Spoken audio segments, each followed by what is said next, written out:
Latest updates ఎప్పటికప్పుడు పొందడానికి Big TV WhatsApp channel follow అవ్వండి. లింక్ డిస్క్రిప్షన్ లో ఉంది. పోలవరానికి మళ్లీ మంచి రోజులొచ్చాయి. ఆంధ్రప్రదేశ్ చిరకాల స్వప్నమైన పోలవరం ప్రాజెక్టు పూర్తవడానికి డెడ్ లైన్ ఫిక్స్ అయినట్లే కనిపిస్తోంది. గత ప్రభుత్వం అలసత్వంతో అస్తవ్యస్తంగా మారిన ప్రాజెక్టు పనులను మళ్లీ గాడిలో పెట్టడానికి కూటమి ప్రభుత్వం నడుం బిగించింది.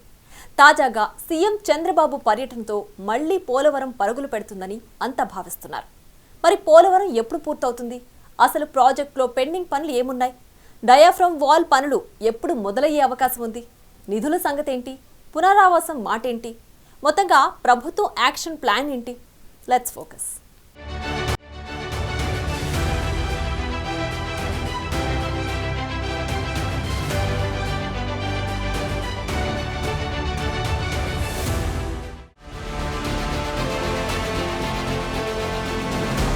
ఆంధ్రప్రదేశ్కు జీవనాడి అయిన పోలవరం ప్రాజెక్టును సీఎం చంద్రబాబు పరిశీలించారు.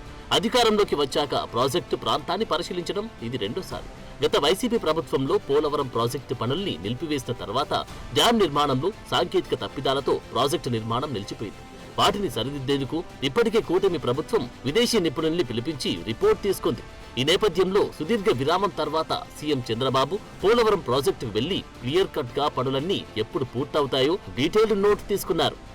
దీని ఆధారంగా పనుల్ని త్వరలో పునఃప్రారంభించబోతున్నట్లు సీఎం మీడియా సమావేశంలో వెల్లడించారు. డిసెంబర్ 16న పోలవరం ప్రాజెక్టును సందర్శించిన చంద్రబాబు వ్యూ పాయింట్ నుంచి ప్రాజెక్టు పరిస్థితి, పనుల పురోగతిని అధికారుల్ని అడిగి తెలుసుకున్నారు. అనంతరం తదుపరి చేపట్టాల్సిన పనులపై ఇంజనీర్లు, అధికారులతో అక్కడే రివ్యూ నిర్వహించారు. ఆ తర్వాత సాధ్యమైనంత త్వరగా ప్రాజెక్టు పూర్తి చేసేందుకు వీలుగా పనుల షెడ్యూల్ను అక్కడే ప్రకటించారు. ఇందులో diaphragm wall, earth cum rock fill dam, ఇతర నిర్మాణ పనులపై డెడ్ లైన్లతో సహా పూర్తి వివరాలను వెల్లడించారు.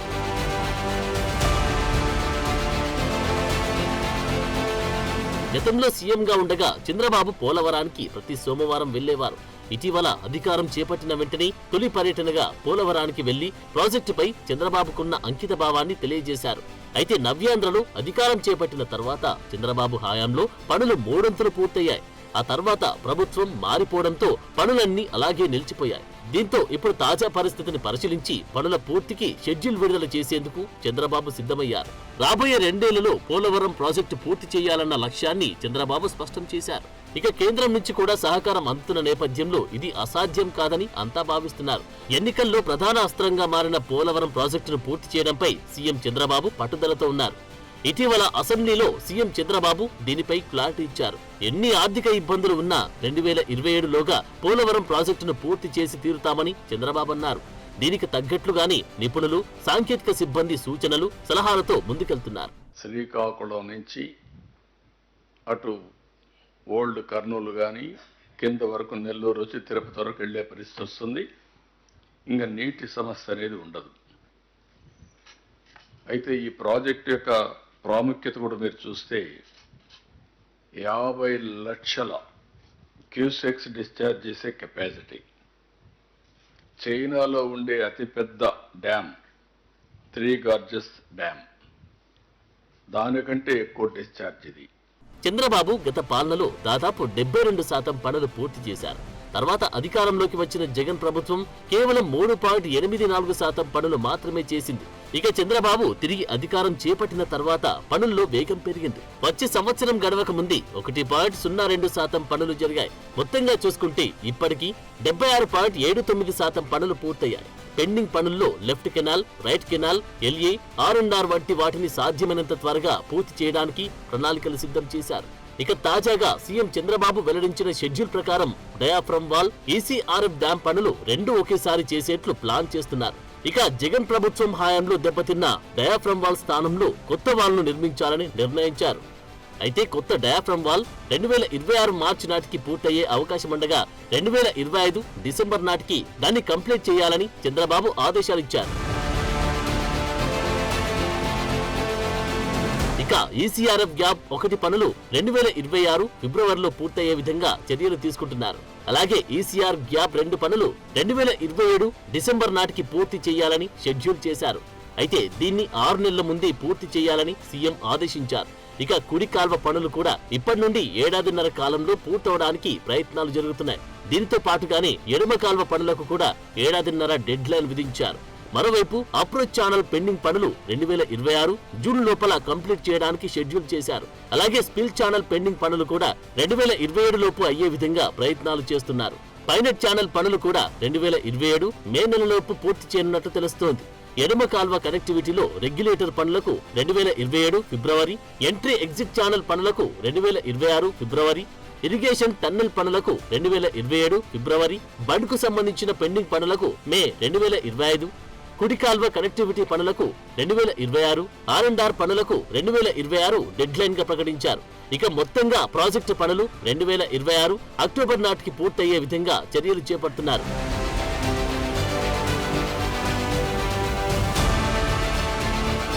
అలాగే పోలవరం నిర్వాసితుల విషయంలోనూ కూటమి ప్రభుత్వం కట్టుబడి ఉన్నట్లు తెలుస్తోంది. నిర్వాసితుల కోసం ఉమ్మడి పశ్చిమ గోదావరి జిల్లాలోని 13 ప్రాంతాల్లో పునరావాస కాలనీలు నిర్మిస్తున్నారు. ఆ పనులకు సంబంధించి వైఎస్ఆర్సీపీ పాలనలో గుత్తేదారులకు బిల్లులు చెల్లించకపోవడంతో ఎక్కడి పనులు అక్కడ వదిలేశారు. దీంతో కాలనీలు అసంపూర్తిగా నిలిచాయి. ఇప్పటికే పోలవరం మండలంలోని 19 గ్రామాల ప్రజలు ఇళ్లు ఖాళీ చేశారు. వీరి కోసం ఒక్కచోట కూడా పూర్తిస్థాయి సౌకర్యాలతో కాలనీలు సిద్ధం కాలేదు. అలాగే డ్రైనేజీలు, తాగునీటి సౌకర్యం, రోడ్లు, ఆస్పత్రులు, పాఠశాల, అంగన్వాడీ భవనాలు లేక నిర్వాసితులు అవస్థలు పడుతున్నారు. ఆయా పనులు చేసిన గుత్తేదారులకు వైఎస్ఆర్సీపీ ప్రభుత్వం 3 ఏళ్లుగా 210 కోట్ల మేర బిల్లులను బకాయి పెట్టింది. అయితే తాజాగా కూటమి ప్రభుత్వం ఈ ఆర్థిక సంవత్సరంలో పాత బకాయిలు చెల్లించడంతో పాటు పునరావాసానికి మరో 502 కోట్లు ఇచ్చింది.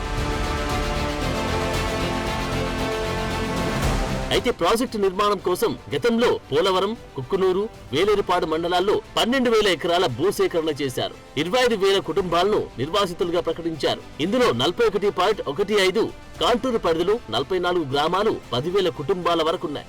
ఇక ప్రాజెక్టుకు సంబంధించి మిగిలిన భూసేకరణ 16,440 ఎకరాలు చేయనున్నట్లు చంద్రబాబు తాజాగా వెల్లడించారు.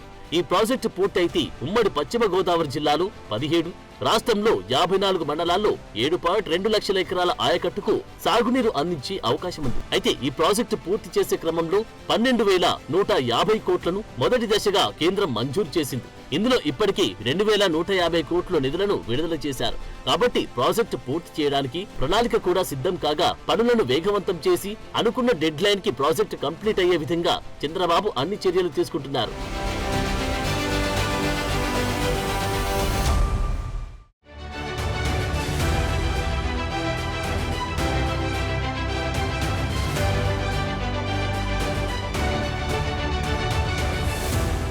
దశాబ్దాలుగా పోలవరం ప్రాజెక్టు ఎప్పుడు పూర్తవుతుందా అని అంతా ఎదురు చూస్తున్నారు. అయితే ఇప్పుడు కూటమి ప్రభుత్వం ఏర్పాటైన తర్వాత ప్రాజెక్టు పూర్తవుతుందనే ఆశలు మళ్లీ చిగురించాయి. అయితే గతంలో ఈ ప్రాజెక్టు ఎన్నో అడ్డంకులు ఎదుర్కొంది. గత ప్రభుత్వం చేసిన జాప్యం వల్ల ఈ ఏడాదికి పూర్తి కావాల్సిన ప్రాజెక్టు మరో 2 ఏళ్లు వెనక్కెళ్లింది. కానీ రోజులు మారాయి. చంద్రబాబు ఇచ్చిన మాట ప్రకారం పోలవరం ప్రాజెక్టుకు అధిక ప్రాధాన్యత ఇచ్చారు. పనుల్లో మరింత వేగం పెంచారు.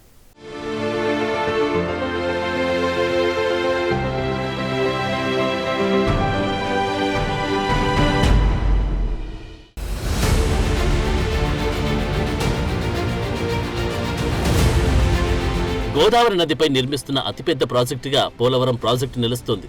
అందుకే దీనికి ఆంధ్రప్రదేశ్ జీవనాడిగా చంద్రబాబు పేర్కొంటున్నారు. ఈ ప్రాజెక్టు పూర్తయితే సాగు, తాగునీరు ఇబ్బందులు తొలగిపోవడమే కాకుండా విద్యుతుత్పత్తిలో, పారిశ్రామిక అవసరాలు తీర్చడంలో ఎంతో సహాయపడుతుంది. ఇంత ప్రతిష్టాత్మకమైన పోలవరం ప్రాజెక్టును గోదావరి, కృష్ణా నదులను అనుసంధానిస్తూ ఏలూరు జిల్లా పోలవరం సమీపంలో నిర్మిస్తున్నారు. ఇది బహుళార్థ సాధక నీటిపారుదల పథకం. విశాఖపట్నం, ఉభయ గోదావరి, కృష్ణా జిల్లాలోని మెట్ట ప్రాంతాలకు సాగునీటిని అందించేందుకు ఆంధ్రప్రదేశ్ రాష్ట్ర ప్రభుత్వం చేపట్టిన ఈ పథకాన్ని జాతీయ ప్రాజెక్టుగా కేంద్ర ప్రభుత్వం గుర్తించింది. మొదట్లో రామపాద సాగర్ గా పిలువబడిన ఈ పథకాన్ని ప్రస్తుతం పోలవరం సాగునీటి ప్రాజెక్ట్ అని పేరుతో పిలుస్తున్నారు. ఈ పోలవరం జలాశయం ఆంధ్రప్రదేశ్ తో పాటు ఛత్తీస్గఢ్, ఒరిస్సాలోకి కూడా విస్తరించి ఉంది. అయితే ఈ ప్రాజెక్టు మొదలు పెట్టినప్పటి నుంచి అడ్డంకులు వస్తూనే ఉన్నాయి. దీనిని జాతీయ ప్రాజెక్టుగా ప్రకటించిన నిధుల కొరత, జాతీయ కారణాలతో రోజులు గడుస్తూ ఉన్న ప్రాజెక్టు పనులు మాత్రం పూర్తి కాలేదు.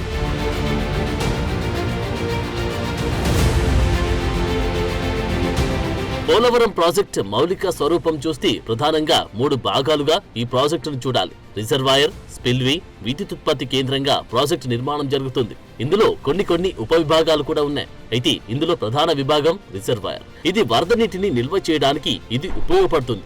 అలాగే స్పిల్వే రిజర్వాయర్ నుంచి నీటిని విడుదల చేసేందుకు ఏర్పాటైంది. కాగా ఈ ప్రాజెక్ట్ 2 కొండల మధ్య నిర్మిస్తున్నారు. దీనికి మొత్తం 48 గేట్లుంటాయి. ఇక ప్రాజెక్టు నుండి 2 ప్రధాన కాల్వలుంటాయి. ఇవి రిజర్వాయర్కు కుడి ఎడమ కాల్వలు. నీటిని ఈ కాల్వల ద్వారానే దిగువకు వదులుతారు. ఈ ప్రాజెక్టు ఆనకట్టలో కూడా అనేక భాగాలున్నాయి. అందులో ప్రధానమైంది డయాఫ్రమ్ వాల్. ఇది నది మధ్యలో దాదాపు 300 అడుగుల లోతులో కడుతున్న కాంక్రీట్ గోడ. నీరు లీకేజ్ కాకుండా 2.454 కిలోమీటర్ల పొడవైన ఈ నిర్మాణం ఉపయోగపడుతుంది. ఇక డయాఫ్రమ్ వాల్ కు ఇరువైపులా రాతి మట్టితో ఉన్న కట్టడం ఎర్త్కమ్ రాక్ ఫిల్ డ్యామ్ ను నిర్మిస్తున్నారు.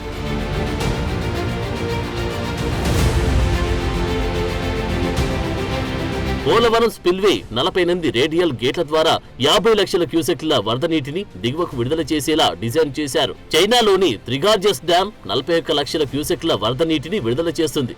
ఇక దానికంటే ఎక్కువగా పోలవరం ప్రాజెక్టును 50 లక్షల క్యూసెక్లకు డిజైన్ చేశారు. గత 100 ఏళ్ల చరిత్ర ఆధారంగా ఈ స్పిల్వేను గేట్లను డిజైన్ చేసినట్లు తెలుస్తోంది. ఈ 100 ఏళ్లలో గోదావరికి 40 లక్షలకు పైగా క్యూసెక్ల వరద వచ్చిన చరిత్ర ఉందని ఒక అంచనా. అందుకే మొదట్లో 36 లక్షల క్యూసెక్ల డిశ్చార్జ్ కెపాసిటీతో నిర్మించాలనుకున్న స్పిల్వేను 50 లక్షల క్యూసెక్లకు పెంచారు. ఇక ప్రాజెక్టులోని ఒక్కో రేడియల్ గేటు 16 మీటర్ల వెడల్పు, 20 మీటర్ల పొడవు, 300 మెట్రిక్ టన్నుల బరువుతో రోజుకు 432 టీఎంసీలు వరద నీటిని దిగువకు విడుదల చేసే సామర్థ్యంతో పోలవరం ప్రాజెక్టు రేడియల్ గేట్లను ప్రత్యేకంగా డిజైన్ చేశారు.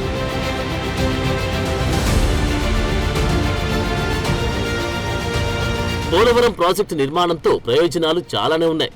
ఈ ప్రాజెక్టు పూర్తయితే విశాఖపట్నం, తూర్పుగోదావరి, పశ్చిమ గోదావరి, కృష్ణా జిల్లాలో సుమారు 7 లక్షల ఎకరాలకు సాగునీరు అందుతుంది. అలాగే విశాఖపట్నంలోని కంపెనీలు, ఫ్యాక్టరీల నీటి అవసరాలను కూడా ఇది తీరుస్తుంది. విశాఖపట్నం నగరానికి కూడా ఈ ప్రాజెక్టు నుండి తాగునీరు అందుతుంది. అందులోనూ కృష్ణా బేసిన్ లో నీటి లభ్యత తగ్గుతున్న కారణంగా ఈ ప్రాజెక్ట్ బ్యాలెన్సింగ్ రిజర్వాయర్ గా కూడా పనిచేస్తుంది.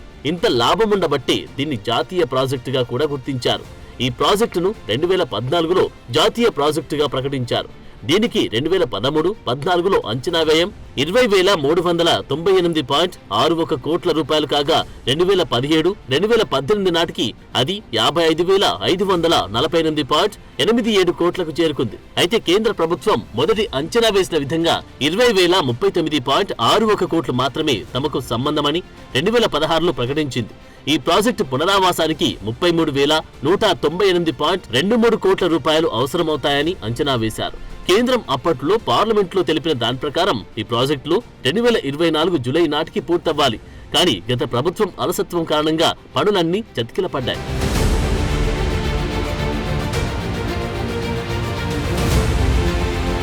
ప్రస్తుత ప్రాజెక్టు పరిస్థితి చూస్తే ప్రాజెక్టులో అత్యంత ముఖ్యమైన నిర్మాణంగా ఉన్న స్క్రీన్ వాల్ కోసం చంద్రబాబు హయాంలో విదేశీ కంపెనీ బావర్తో ఈ పనులు చేయించారు. నది గర్భంలోకి 70 కిలోమీటర్ల లోతు నుంచి ఈ విభజన గోడను నిర్మించాల్సి ఉంది.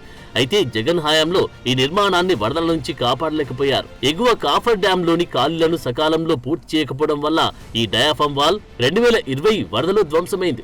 జాతీయ జల విద్యుత్ పరిశోధన కేంద్రం దీని సామర్థ్యంపై పరీక్షలు నిర్వహించింది. పాడైన ప్రదేశంలో సమాంతరంగా డయాఫ్రమ్ వాల్ నిర్మించాలని, లేని పక్షంలో కొత్త డయాఫ్రమ్ వాల్ ను నిర్మించాలని సూచించారు.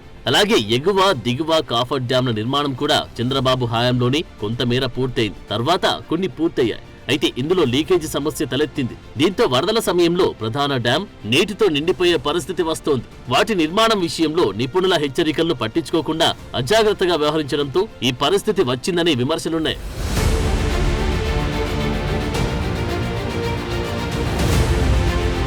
ఇక ప్రాజెక్టులోని ప్రధాన ఆనకట్టను 3 భాగాలుగా నిర్మిస్తున్నారు. ఇందులో చాలా పెద్ద ఆనకట్ట రెండో భాగం. మూడో భాగంలో కాంక్రీట్ డ్యాం నిర్మాణం ఇప్పటికే పూర్తయింది. 565 మీటర్ల రాతి మట్టి నిర్మాణంలో భాగంగా మొదటి భాగంలో వైబ్రోస్టోన్ స్తంభాలు నిర్మించడం జరిగింది. పోలవరంలో గైడ్ లింక్ కూలిపోవడానికి గల కారణాలను కమిటీ తేల్చింది. ఒకే సీజన్లో కాకుండా వివిధ సీజన్లలో నిర్మాణం చేయడం వల్ల రాతి స్తంభాలు మురికిగా మారాయని, గైడ్ బ్యాండ్ పాడైందని కేంద్రం నియమించిన కమిటీ తెలిపింది. ఇప్పుడు ప్రధాన ఆనకట్ట మొదటి భాగంలో రాతి స్తంభాలు కూడా నిర్మించారు. ఆ తర్వాత వరదలు వచ్చాయి. మరి ఇప్పుడు ఇది ఎంతవరకు పనిచేస్తుందనేది కూడా నిపుణులు చెప్పాలి. మరోవైపు నీటి ప్రవాహ ఒత్తిడి వల్ల 80 లక్షల వ్యయంతో నిర్మించిన స్పిల్వే కూలిపోయింది. డిజైన్ల ప్రకారం నిర్మాణాలు చేపట్టలేదనే ఆరోపణలు ఉన్నాయి. అలాగే విభజన గోడలో 105 ప్యానెల్స్ ఉండగా 42 పాడైపోయాయని కమిటీ నిర్ధారించింది. కాగా ఈ నిర్మాణం విషయంలో ప్రత్యామ్నాయ మార్గాలను చేపట్టారు.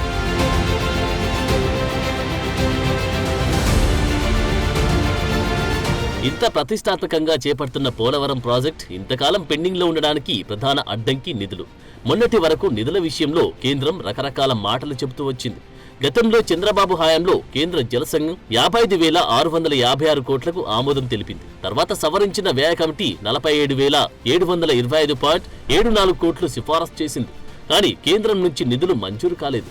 మరోవైపు జగన్ హయాంలో 41.15 మీటర్ల లెవెల్ పునరుద్ధరణ, భూసేకరణ, భవనాలు, కాలువల వారీగా ఉన్న పరిస్థితికి 31,625 కోట్లు కేటాయించాలని కేంద్ర జలమండలి సిఫారసు చేసింది. ఈ పరిస్థితుల్లో ప్రాజెక్ట్ నత్తనడకగా కొనసాగింది. అయితే ఇప్పుడు ఏపీకి మళ్లీ సీఎం చంద్రబాబు నాయుడు కావడంతో పోలవరం ప్రాజెక్టుకి ప్రాధాన్యత పెరిగింది. ఈ నేపథ్యంలోనే చంద్రబాబు ప్రాజెక్టును సందర్శించడం, తేదీలతో సహా యాక్షన్ ప్లాన్ ప్రకటించడంతో మళ్లీ ప్రాజెక్టుపై ఆశలు చిగురించాయి. ఎలాగైనా కూటమి ప్రభుత్వం ఈ ప్రాజెక్టును పూర్తి చేస్తుందని నమ్మకం కుదిరింది.